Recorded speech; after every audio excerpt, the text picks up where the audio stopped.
FSN Radio. It's all about what's next. Go to financialsurvivalnetwork.com and sign up for your free weekly newsletter. You'll also get 3 free reports. The Financial Survival Network. It's all about what's next. Welcome. You're listening to the Financial Survival Network. It's Kerry, Lutz. The date is October 12th, 2015, year of our Lord. And the bankers are going to soon learn religion, if they haven't already. I should say the banksters, because the state of the world's major banks, pretty bad. Well, John Rubino, DollarCollapse.com, author, co-author of The Money Bubble, and so much more, is with us now to talk about this sorry state of affairs. John, welcome. Hey, Kerry. Good morning. Hey. So, well, yeah, we got all the troubles of the world going on, don't we? There's always trouble out there. Yeah, and as you said, the big banks are kind of at the center of it now, because it turns out that zero interest rates and negative interest rates aren't good for banks after all. You know, originally, theoretically, we thought that as rates go down, that widens the spread between what banks have to pay to borrow and what they earn on the money they lend out, and that they make money in this kind of an environment. But it's turning out not to be the case. The big banks, just in the last couple of weeks, have announced massive layoffs and big losses. You know, Deutsche Bank is going to report a $7 billion loss in its next quarterly report. And it's laying people off and closing down whole, trading desks and departments, and Credit Suisse and Standard Chartered and several other big European banks are all kind of in the same boat. And this is part of the reason why there's starting to be pressure on the Fed to raise interest rates. Some of that pressure is coming from the entities that own the Fed, the big banks. And so the Fed now is kind of in a box because its owners, its bosses, suddenly want higher interest rates because they aren't able to function with the volatility and the actually narrow credits or interest spreads that come with low interest rates. But at the same time, the world is so chaotic, the Fed is terrified of setting off some kind of chain reaction by raising rates and having the dollar go up and having that crush the emerging markets, yada, yada. We all know that story. And so they're afraid of that. So the big banks are now at kind of the epicenter of the crisis. And at the same time that's happening, you've got the political system, the political consensus moving against the big banks. Finally, politicians out there are able to criticize the big banks and talk about reining them in without fear of the kind of reprisal that used to doom presidential campaigns. Because, the big banks, especially in the U.S., but also around the world, are the biggest contributors to most campaigns. Wall Street is the biggest contributor to the Democrats as well as to the Republicans. So nobody has been willing to stand up to the big banks and talk about their, crimes. These guys are criminal enterprises in a lot of ways. And they've been getting away with it because as the Attorney General in the Obama administration said not too long ago. Yeah, too big to jail. Too big to jail, because if you actually name names and if you actually put the guys within the big banks who are committing these crimes in jail, it might destabilize the financial system. So in other words, the banks have reached the point where they're so big and powerful that they're immune to prosecution from any kind of crime. Well, that's starting to change now. Bernie Sanders in the U.S., who's more than willing to stand up to the big banks, is drawing huge crowds in the Democrat primaries and is seriously challenging Hillary Clinton. Elizabeth Warren, who's also willing to stand up to the big banks, is doing the same thing. She's not running, but she's got this huge groundswell of support now of people asking her to run because she looks like someone who would actually shake things up. So Hillary Clinton, the presumptive nominee in the Democrat Party, is being forced to adopt some of these positions. And she just came out and proposed big bank risk fee. In other words, the bigger you get, the riskier you are systemically. So we're going to tax you. She just figured that out, huh? Yeah, that it's riskier. And she's totally in the pocket of Wall Street. That's the way the party is perceiving her. Hey, and remember when Donald Trump was asked about his bankruptcies. He said, some banks got stuck. They're killers. Who cares about them anyway? I thought that was hysterical, the way he the way he stated it. They're killers. And how close is that to the truth, John? That's very close to the truth. But what's interesting is that suddenly it's okay to say this stuff. Nobody said this stuff. I know. For several decades, where you couldn't badmouth Wall Street because that was a losing proposition. You lost all your campaign contributions. Someone else got them, and they ran you out of the election campaign. And now the banks are legitimate targets, and actually profitable targets. You go after the banks, and you gain more than you lose now. So in Hillary Clinton's case, it's one of those nod and a wink things where she's probably talking to Goldman Sachs and JP Morgan Chase and saying, look, I really have to start saying some stuff about you guys. I got to say it. I'm sorry, but I got to say it. Yeah, but don't worry. Once I'm elected, this stuff will die quietly. I can be more flexible. Yeah, that's right. I can be more flexible once I'm elected. But, the whole thing is just a huge fraud factory, our financial system. And it's about time somebody said something about it. Because obviously the banks are in an incredibly weakened state for these candidates, John, to be able to go out there and say these nasty things about the banks, right? Yeah, politically, yeah. I mean, financially, they've got trillions of dollars just sitting around at the Fed. So they've got very solid capital structures. Which was the goal of monetary policy for the last few years, to shore up the banks, and it worked. So they've got a lot of money, but it's not doing them as much good as it used to. Yeah. So what's okay? So in the first place, the 1% brought this on themselves, and there's much more coming. We basically allowed an aristocracy to rise up in the developed world. Take over the freaking planet, where the rules are different. For these guys, if you're a big banker, you are immune to prosecution. You don't go to jail for committing crimes, but you do get to keep the profits from those crimes. And so it's natural that eventually the political consensus was going to change to the point where these guys are now the enemies of a lot of candidates and a lot of people. And so, you're getting kind of a French Revolution feel to what's going on out there. The peasants have their pitchforks and their torches, and they're marching to the castle. And they aren't too happy. They're none too happy, the peasants. No. And so what's going to happen is excess. In England, for instance, the new head of the British Labour Party is an avowed communist, it looks like.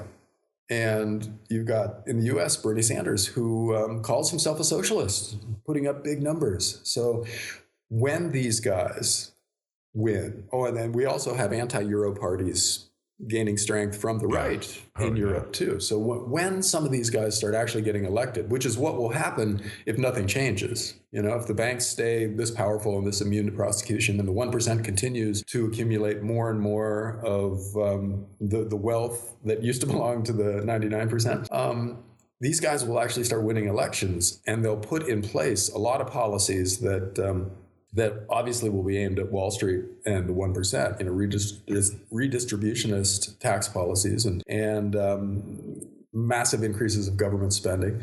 And these things, of course, always fail miserably. Oh, yeah. And so we won't come out of this in good shape, but it'll be the fault of the 1%. They're going to end up getting what they deserve here, but they're going to take the rest of us down with them. And that's what's so scary about these trends. Well, you just have to look at New York City, John. They've got Comrade de Blasio. The guy is everything that the head of the commie party in England is, except he's worse because the guy is really deficient in the intellectual department. I mean, he doesn't have a brain. He is just stupid. As stupid is as stupid does, as Forrest Gump would say. And he's the epitome of that. I mean, the guy is a moron. Everything he touches turns to excrement. And New York City is going to be broke in another 6 months if they're not shooting each other in the streets, which isn't making me real happy. I have 2 kids there. But, it's so pronounced, the decline that he has caused. And just put that on a global scale, because hiring these commie bastards is not the solution. The solution is free markets, but everybody's frightened to try it. I mean, you know it and I know it, right? Well, yeah, because it's the perception of most people in the world that free markets are what got us to this point. When in reality, it's been governments getting bigger and bigger and creating more money and pumping it into the banking system and basically creating these big, gigantic, untouchable banks. So you can trace the current situation back to 1971, when the U.S. broke the last link between the dollar and gold and basically handed every major government in the world an unlimited printing press. And so you get, when you do something like that, exactly what you should expect to get, which is gigantic financial systems that dominate the rest of the economy because the government is creating huge amounts of new currency and handing it to the banks. Well, that's not free markets. No. But you can't explain that to people, because by the time you get 15 seconds into that explanation, their eyes glaze over, because most people just don't care about the inner details of monetary policy and the financial system. They don't. So it looks like a crisis of capitalism now. To their detriment. And yeah, it is a crisis of the perversion of capitalism, but capitalism did not cause this. Like you said, crony capitalism called it, giving banks special privilege. That's what caused this, and nothing else. Yeah. When you remember that, then everything is all of a sudden very, very different than what it's made out to be. And additional regulation, I would say it's not the cure to this thing, but it probably is a trashing of the existing regulatory system is what's required, and new rules that go back to the tradition of the government being the referee rather than the government being an active participant in the financial system, which just has disastrous results whenever it's tried here. Yeah. Well, we have to relearn the lessons of the Depression, it looks like, where after that, in the 1930s, we broke up the big banks and imposed a barrier between investment banking, which is high risk, and commercial banking and deposit taking, which is guaranteed, at least to an extent, by the government. And then and kept banking separate in that way, which worked for quite a while, but now aggressive antitrust laws are probably what would work best. And even if they'll come along with a lot of other crazy stuff. So it doesn't look like we're going to be able just to transition back to a functioning free market. We have to go through this intermediate stage of trying the big government / socialist prescriptions and finding out that they don't work. Yeah. And so that's going to be a very ugly decade if that's the way it goes, which is a nice transition into that Guardian newspaper article that you and I were talking about before we went on the air.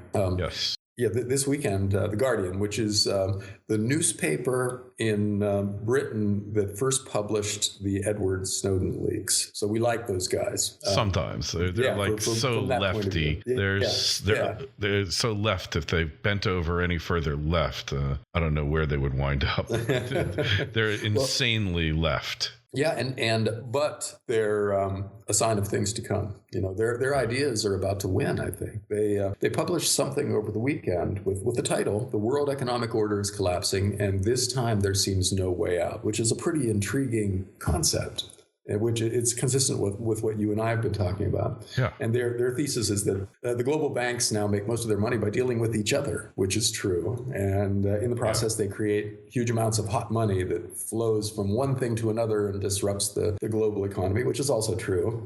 And that it causes false booms where asset prices soar and then they crash, and there was no reality behind either part of that process. So this is destabilizing the global economy. Yes, true.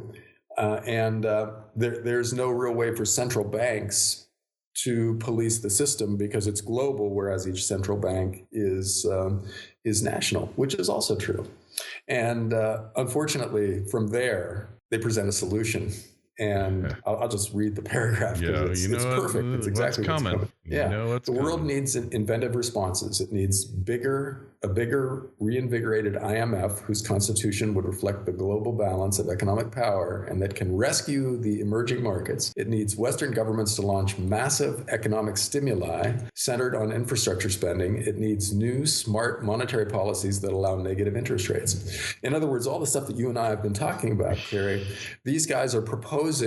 And, it looks like they're winning. This is the kind of thing that Bernie Sanders would adopt in a heartbeat, or that the head of the British Labour Party would adopt if he wins the next election. And governments of the world are going to perceive that they don't have any other solution, any other way out that is politically feasible. 2, even easier money, more negative interest rates, the war on cash, massive increases in government spending, either via tax cuts or increases in infrastructure spending, paid for with borrowed money. That's what's coming in the next couple of years. So it's like the bailouts of 2008, 2009 on steroids, much bigger QE, much more negative interest rates. Correct. Yeah. Well, I mean, I looked at that and I laughed because it's exactly what we don't need. And it's just going to make the problem far worse. But you're dealing with politicians, so you know how that works out. They don't care. They've got to do what gets them reelected. And this is now the politically marketable set of policies because everything else is incredibly painful right away. Yes. That's it. Pain. So do you want your pain now or do you want it later? More of it? Well, everyone says I might be dead later, so let's opt for later. But oftentimes you wind up still alive and still there getting more pain than you bargained for. And I think that's what's going to happen here, John. John, we got to go, but make sure you take a look at John's site, dollarcollapse.com. Must reading, as John's savvy commentary alone is worth the price, which is free. And as long as we're talking about free, go over to financialsurvivalnetwork.com and check out our site. Sign up for the newsletter. Webinars coming. One on how to pay off your mortgage in 5 to 7 years without spending any extra money, without changing your lifestyle. It's an amazing technique dictated by math. On that note, John, next week. Thanks, Kerry. Talk to you next week. FSN Radio. It's all about what's next. Go to financialsurvivalnetwork.com and sign up for your free weekly newsletter. You'll also get 3 free reports. The Financial Survival Network. It's all about what's next.